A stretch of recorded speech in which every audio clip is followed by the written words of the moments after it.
दिनैनि रादाबखौ फरायदों उदांस्रि बर'आ। दिनैनि गिबि रादाब अमृतपाल सिंहआ अग्निवीर स्किमाव भर्ति जानानै मोनासै भारत हादरनि सन्मान। 11 अक्ट'बर खालि पान्च सेक्टराव सान्थ्रि होनाय समाव जिउ गोमादों पान्जाबनि अमृतपाल सिंहआ। अमृतपाल सिंहखौ हादरनि रुंसारि मुलाम्फा मोननांगौ होननानै गामिनि आरो गेदेर गोलावफोरा दाबि दिखांदों। इजराइल आरो पेलेस्टाइन गेजेराव दावहाया गिख्रंथाव महर लाबोदों। इरानआ इजराइलखौ दावहाखौ फोजोबनो गोरा रावजों फोरमायदों। नङाब्ला इरानआ पेलेस्टाइनजों हेफाजाब होगोन होनना गोख्रों रावजों बुंदों। आसाम पुलिसाव रिक्रुटमेन्ट आसाम सरकार 5560 जन पुलिस डिपार्टमेन्टआव सब कनस्टेबल आरो बायदि पोस्टआव भर्ति खालामगोन होनना फोरमायदों।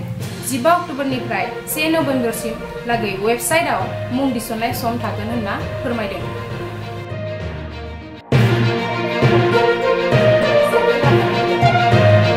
गसाइगाव ब्रह्म सेवा समाव ब्रह्म धोरोम सिबियारिफोरनो महिला फोरबो फालिदों।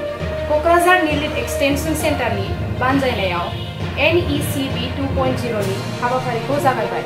BPF दोलोनिफ्राय ओंखारजानाय भरत शर्माया खौरांगिरि मेलनि गेजेरजों गोख्रों फिनजाथाय होदों।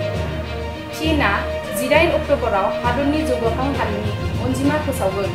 आमेरिकानि नबेल बान्था मोनगिरि खन्थाइगिरि लुइस स्क्लुआ 80 बोसोर बैसोआव रुंसारि जाबाय।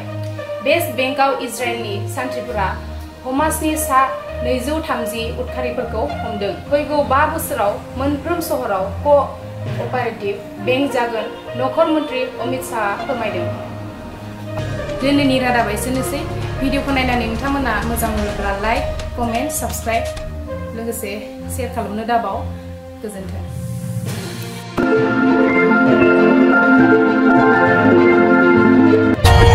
For more updates, subscribe to our channel, click the show links and enjoy watching the videos.